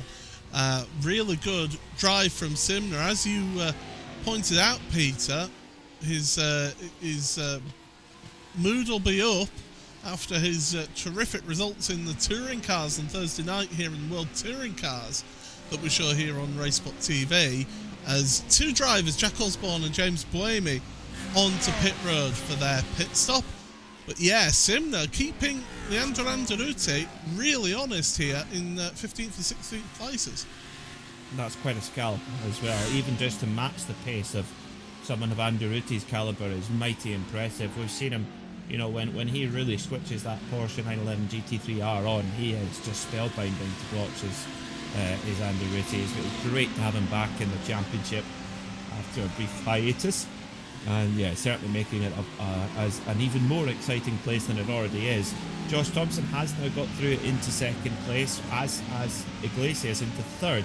So Thompson, yeah, well, we saw him get that move done a while back, but Armstrong's been able to hold the gap actually reasonably well until last lap, when Josh Thompson took 0.7 of a second out of Armstrong. Yeah, it's Thompson has got pace over Armstrong, and but it's gonna be Iglesias 1:26.8. Wow. So he's just blitzed a lot of them. Sorry to interrupt. No, you're absolutely right to point that out. So those two chasing down James Armstrong. The thing is, if Iglesias starts fighting with Thompson, that could actually help Armstrong out at the front of the field if they start squabbling. As well, we've got a car on the grass there. That was the 64 of Hunter McDaniel. He's finding all the track and then some. He is. He's getting his money's worth. Is Hunter McDaniel in that Brabham Audi. So Iglesias on the move then. That with that 1:26.8, that was 0.9 of a second quicker than Josh Thompson last time by, and 1.6 seconds quicker than Armstrong last time by. So Iglesias in that Altus Audi is on the charge as we just coming up for half race distance. Okay, we spent about 8 minutes of that under safety car, but it's really hotting up here for a fight to the flag. Dreyer Adrianson's had a drive-through penalty and has decided that, you know what, it's not been my night, has parked the car and said, I'm done for tonight. So there's actually only 36 cars actually out there circulating as Andy Archer from Am Lead takes to the pit road. So Andy Archer has decided that now is the time to make his pit stop, as McDaniel in this battle, and down the inside, Alex Davidson says, I'll take not one, but 2 spots because he gets past Ben Palmer as well. Yeah, great stuff there from Alex Davidson, maximising his opportunity here is in traffic. It maybe hasn't had the absolute ultimate pace of his rivals. You know, his best lap of the race is, you know, about a second behind Iglesias, but Davidson's is just making the very most of every single situation, and that's what wins you a championship. And you know, it's like this sort of character example that we're talking about. It's very similar to his teammate Ross McFarlane, who's won so many of these championships in the past. There's that straight dump there for Ben Palmer, straight off in the Ferrari. That was was that Critchley? Yes, yeah. It was Ethan Critchley. That was messy. Yeah, that was suboptimal, I think you'll find is the phrase if your name was Ron Dennis. Here's a look then from Ethan's view, and just comes up behind, bang, bang, bang, bang, bang. Yeah, it doesn't look great, let's be honest. That does not look great at all, as Critchley and Unverdrus decide that now is the time to come onto pit road. I mean, You could give a little bit of sympathy or a little bit of benefit of the doubt if there'd been a bit of a moment there for Ben Palmer, but the rear lights didn't even come on. The car never got out of shape. That was just straight full throttle bang. As you said, it doesn't look good, Paul. I agree. Oh dear, it's not been a very typical Ethan Critchley night at all. It's probably been his toughest night of the season so far for the Pro-Am driver. So I know he was testing. Regroup. He was testing his kart. He's got a new kart, and he was testing today. So obviously got into that karter mentality. I've seen it time and again with people who do karting and then jump out the kart, come straight into the sim, and they have that sort of style of driving, don't they, in karting, that then doesn't lend itself to the sim. Oh dear me! I mean, it's yeah. I mean, I suppose driving a GT3 car in the sim compared to a top performing race car, it's going to be like driving one of those Dakar trucks in comparison. I mean, the karts are just so alive, especially when you. I've once driven a Rotax 2-stroke and my eyes nearly came out their sockets. There was just sheer amazement of what this thing could do, and how little of its bandwidth I could reach as well. I don't think there's a kart big enough for me, unfortunately. That's a competitive kart, shall we say? Well, I didn't a rental kart, rear I'm tire fine temperature anyway.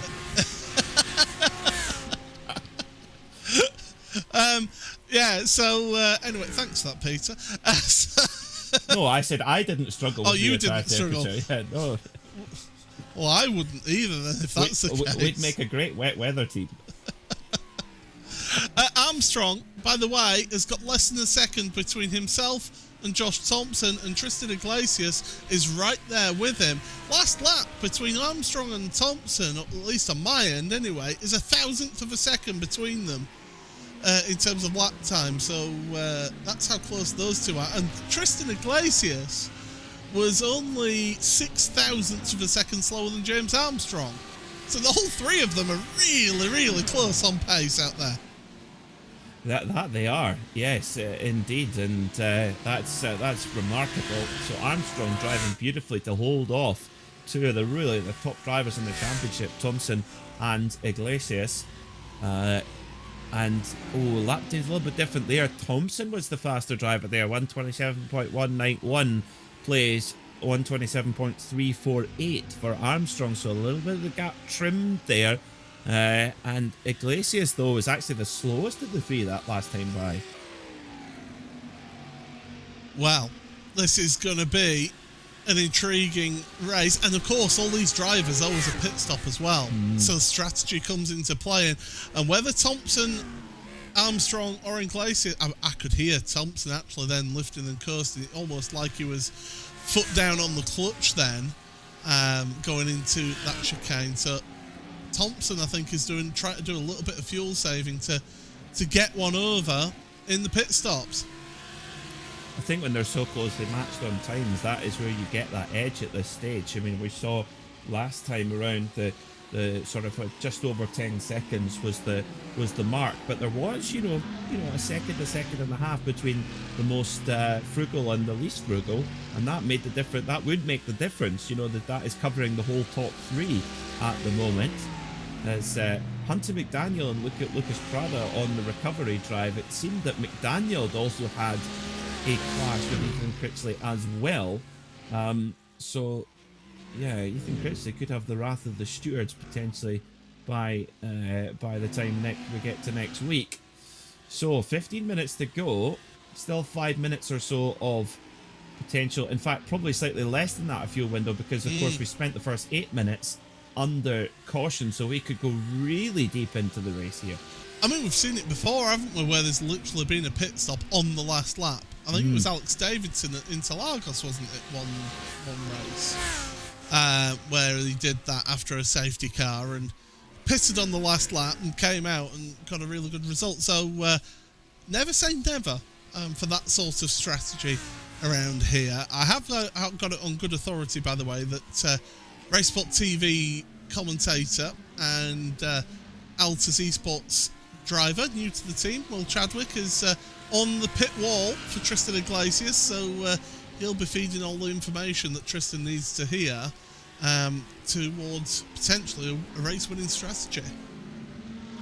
Yeah, very, very important to have that taken out of your mind when some drivers if they have to do it without having a strategist or a spotter. It's just takes bandwidth away from your brain, and you can easily make mistakes so much easier. So to have someone looking after that for you and giving 100% of their attention to it, really, really useful. And it can make such a difference in these 40-minute features. If you can nail that pit stop, get it at just the right time and just the right execution, right amount of fuel, etc., it can really boost your result.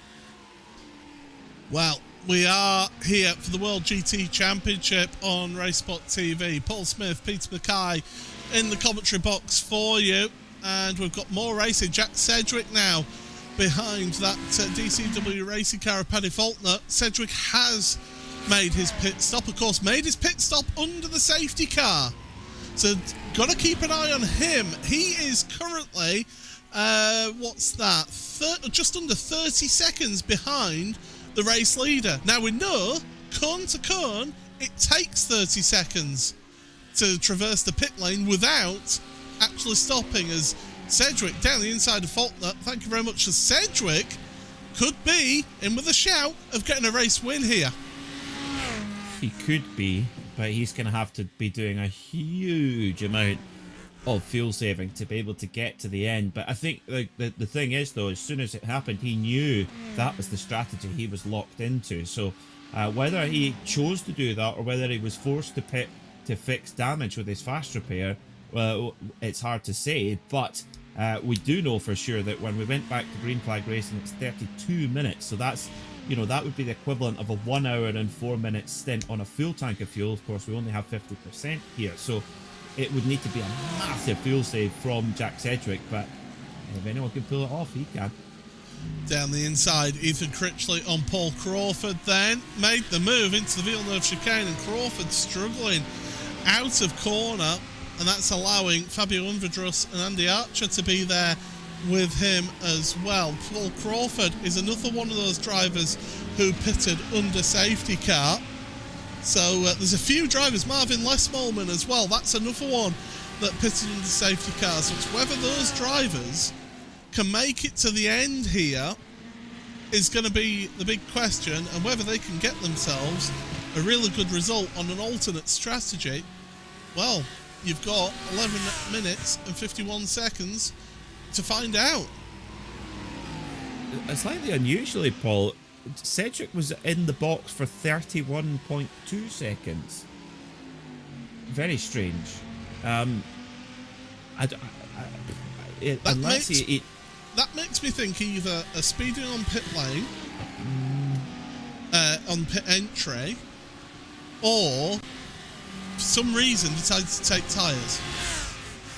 Yeah, perhaps he had them checked by accident, or there was a small amount of damage, but and he wanted to keep his fast repair in the pocket, but I'd be very surprised if he did that. So, and do you know what? He's 29 seconds behind the lead at the moment. So yeah, Sedgwick, it's a case of really what could have been for him. I don't write him out yet. No, not yet. No, of course not. Yeah. No. I mean, we saw his pace in that first race, didn't we? Just what he was able to do. I mean, his last lap, well, in fact, we'll get a lap time for you just momentarily. A 26.9 for Jack Sedgwick. Compare that to your race leaders, 27.2, 27.2, 27.4. Any sort of doubts as to whether Jack Sedgwick is fuel saving, I think have gone out the window, and also out the window is James Armstrong's lead, because both Josh Thompson and Tristan Iglesias have both made the move. Yeah, very good move there from both those drivers. So what's Armstrong up to, I wonder? And that's the thing, is if Sedgwick isn't fuel saving, it is impossible for him to get there without stopping again. You know, with 32 minutes to we went back green flag racing, there is no way at full push that he'll be able to make that last. So, yeah, this is it's an interesting one. Is Thompson in the pit lane as well? Now, was he followed into pit lane? Where did Iglesias and Armstrong go? No, so there they go. They go through. So Thompson is earliest into the pit lane, so he's going for the undercut. Yeah, so this is where we get to see how this strategy plays out, and this is where we keep one eye on. This is what cost James Armstrong the race lead. It's a slow down penalty. Again. That is what cost him that lead. And yeah, you're absolutely right there, Peter. Again. Oh, it's 2 races in a row there for James Armstrong. I mean, at the end of the day, it's not going to cost him. I mean, it's maybe cost him. Well, actually, yeah, it's cost him a second and a half, maybe. Thompson has a penalty. Coming onto pit road, he has got a penalty. That's going to cost him pit stop time. He's got a black flag, so it must have been speeding on pit road or an unsafe pit entry. One of the two. It's a big mistake to make, and he has got that black flag. Ethan Critchley is out of the race. He's had an incident out there, and he is out now. So that's 2 cars that have been affected here, and Thompson has just got to wait. It's going to be an agonising wait, is that, after you've been fighting for the lead in this race. Yep, that's... Oh, whatever it is, that's a real flop there for Josh Thompson. Iglesias pits, Armstrong goes in. So let's see what happens to Ethan Critchley then. Oh, there's a Ferrari. Oh, Johnny Walker spins in front of him and takes Critchley with him into the wall on the headlight flasher. That's not going to save you. And that concrete wall has damaged the steering or the suspension of that Audi, and it's game over for Ethan Critchley. A night to forget. It is a night to forget. Now, again, we've got to keep an eye on things. James Armstrong now on pit road. He does not have a penalty. I'm keeping an eye on things in the sim for any penalties or anything like that, because that can change things in a matter of moments. He's fine. He's clean into the box. When does he pull away? He pulls away now. That's, what, 8.3 seconds. But I tell you what, I think Jack Sedgwick has got the jump on him, and they have. Sedgwick is up there into 3rd place, and it's a comfortable gap as well. That said, there's just no way. There's no way that Sedgwick can make that at the lap times he's doing, unless he is pulling off the miracle in World GT Championship history. And I know I'm teeing myself up here to look remarkably stupid when he pulls it off, but I'm that convinced. You know, to make a GT3 car do 1 hour and 4 minutes on a tank is almost unheard of. Therefore, a 50% fuel cell, 32 minutes. We went back to green flag racing after 32 minutes. So, of course, it wasn't as if he fueled up at that 32 minutes. He'd had a few laps under the pace car as well, as Iglesias in as well. I just don't believe that Sedgwick can get home from here. It's going to be a tall order now. Iglesias has traffic coming onto pit road that might have compromised him slightly into the lane. As Anderuti as well, the last of your leaders, headed onto pit road as well. So he's making his pit stop. As we carry on, where is Sedgwick? And Sedgwick is there. Onto pit road. You're absolutely right there, Peter. So here's James Armstrong. Iglesias was 7.9 seconds in the box. That's a slightly quicker stop than James Armstrong. I do feel that Iglesias is going to come out in the lead here. There's Iglesias, and there in the background, a shot is James Armstrong. So Iglesias to the front of the field. And do you know what? That's quite a healthy lead that he's got there as well. And this could be, with 6 minutes remaining, 2 from 2 for the night. And we've talked a lot tonight about the entry to the pit lane here at Zolder, and also the exit, and the way that you execute that. 0.4 of a second shorter in the box for Tristan Iglesias, but in the lane, 1 whole second. So Iglesias is in and out of the box has actually been 0.6 of a second quicker. So in that really tricky entrance to into pit lane, he's gained 0.6 of a second, which is massive. And I did question whether that lap traffic, that Altitude Esports car that was right in front of him onto pit road would affect him. Well, there you go. There's your answer. No, it did not. That has worked out absolutely perfectly for the Altus Esports team. Tom Brown, he is currently finding himself in 6th place right now. I can't believe what I'm going to say here. So Tristan Iglesias is the race leader. James Armstrong is 2nd. They're both pros. In 3rd place, we've barely talked about him in this season, Adam Watson. Pro-Am in 3rd place overall in this race. He's just ahead of Alex Davidson, who's in 4th, who's had actually quite a good race here in this second race of the evening. Daniel Sedgley, your 2nd Pro-Am, is in 5th, with Tom Brown that we're on board with right behind Sedgley, looking another really good result for Tom. Your top AM driver, that is going to be Andy Archer, 30th place, just 2 places ahead of Maciej Sakovic. And then after them, I believe it's Paddy Faulkner, who is in 19th place. As James Armstrong, I can tell you again, has a slow down penalty. Oh, for James, and he's got to look. He's got about just over a second gap. Oh no, a bit more than that. Yeah, he's got a little bit of time behind him, so he is safe in second place. But that does let Iglesias right off the hook. Now, I'm really intrigued about the battle for the podium, because you can be sure that Adam Watson will throw every bit of his being into hold. Nope. Oh no. Oh, Adam, you've made me look an idiot there. Oh dear. What was that, Peter? What was Adam going to do there? Look, I was right about Jack's pit stop strategy, but oh, that is the biggest blunder of my career, I think. There's 3 laps remaining there in this race. Oh my goodness. I mean, they talk about the curse of the commentator being somebody having an incident, but that is...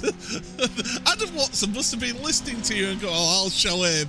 He wants a Pro-Am win here, does Adam, I think. I think that's what you saw was the important thing, is get a Pro-Am win.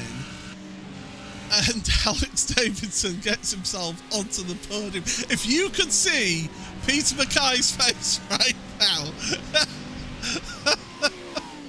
I've never seen him so red, ever. But anyway, the important thing Adam Watson goes for every move all the time, full attack, and we love him for it. We've said it on this broadcast, we've said it on the other 50 broadcasts, that we've seen him do the same thing. I've never seen him pull over for anyone in my entire life. Oh dear. Well, that shows that he's thinking big game. This is a new Adam Watson. I want to know who's hacked his account. I think this is a security breach here. Well, yeah, somebody must have got his account details or something. Well, we've got 2 laps remaining here. That is the important thing. Tristan Iglesias is just starting a new lap in this race, so we're going to be 2 laps remaining. He's leading this one by 7.2 seconds. I can tell you, at the moment, there are 2 drivers who are sitting very uncomfortably right now, one instant point away from getting themselves a drive-through penalty in this race. So, again, there's another 2 drivers who are feeling rather uncomfortable out there in this one. But James Armstrong, he just needs to try and keep the car on the track here. He's 2 slow-down penalties that he's had in this race at the first chicane. He had that, remember, in the first race as well, didn't he? That's what cost him a ton of places. He can't afford to be making those mistakes. I think so. In the end, in their second race, it hasn't necessarily cost him a position either way. It'll be frustrating, no doubt about it, but Iglesias has just hit the afterburners and gone, good night, see you later. And this has been top class stuff from Tristan Iglesias. Leading the race now by nearly 8 seconds. A double victory for Altus Audi. Yes, Aaron Vázquez hasn't been here tonight, but Tristan Iglesias has certainly stepped up and carried the can. So this is now, well, it's been a while since anything other than an Altus Audi has won here in the World GT Championship. Yeah, those Altus cars have been absolutely rapid in this championship. The white flag will be out, so the drivers will be on their final lap when they come to the line. And yeah, it has been a sensational drive from Iglesias. Lucas Prada, let's give him a shout as well. Up 26 places into 10th place here in that Pure Sims Mercedes. It's been an unfavourable car around here. It's been a real struggle after that incident in race number 1. And he has worked his way up the field, as has Fabio Unvedras as well, to be fair. 21 places gained by Fabio in all of this, so really good drive from those 2 to work their way through the field and to make the most of other people's incidents. And Sarah Raab, 20th place ahead of Josh Thompson at this moment in time. She is just trying to hang on to that 20th place, but your race leader, is actually going to be coming towards the end of the race here. And it's just a couple more corners to go for Tristan then before he gets himself another race win here in the World GT Championship. You know, it's taken Tristan a little bit of getting used to this championship, but the last 2 weeks have proven him to be a top contender. It's another race win for Altus Esports. Brilliant job there from Tristan Iglesias. That was certainly not a straightforward race in any way. It was chaotic. We saw how much he had to avoid in those early laps. Adam Watson gets his Pro-Am win. He hands over the podium position, but he gets that Pro-Am win. Brilliant stuff there from the Altitude Audi driver. Marvin Lesmolman received a penalty, drive-through penalty on the last lap, so that'll be time added to the results, so we won't be able to give you the results until everything is official. Yeah, Pro-Am win for Adam Watson, and an Am win we just saw across the line then as well. So congratulations to our Am winner, which of course was Andy Archer. And Paddy Faulkner running out of fuel there. That Audi coughing its way over the line. Come on, you're nearly there. Hit the starter motor. Someone give him a push. Oh dear me. Might get a teammate coming around soon to give him a little bit of a push. Paddy Faulkner, I think he's going to get there, but interesting little bit.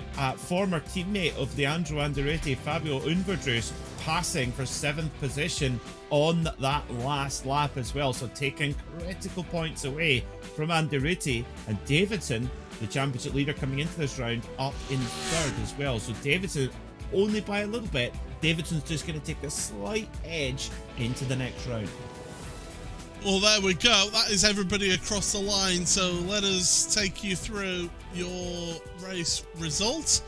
And it is Tristan Iglesias then who wins for Altus Esports 2 from 2 here tonight on the World GT Championship after that 2nd place last week at Bathurst. Great stuff from the driver there from Altus Esports. James Armstrong from Brabham Esports, he hangs on to 2nd place, just ahead of Alex Davidson for Pure Sims Esports, 3rd place. Adam Watson for Altitude Esports White, your top Pro-Am here in the 2nd race of the evening, ahead of the Platinum Racing Team's driver of Daniel Sedgley. Tom Brown for Brabham Esports Hissing Sid.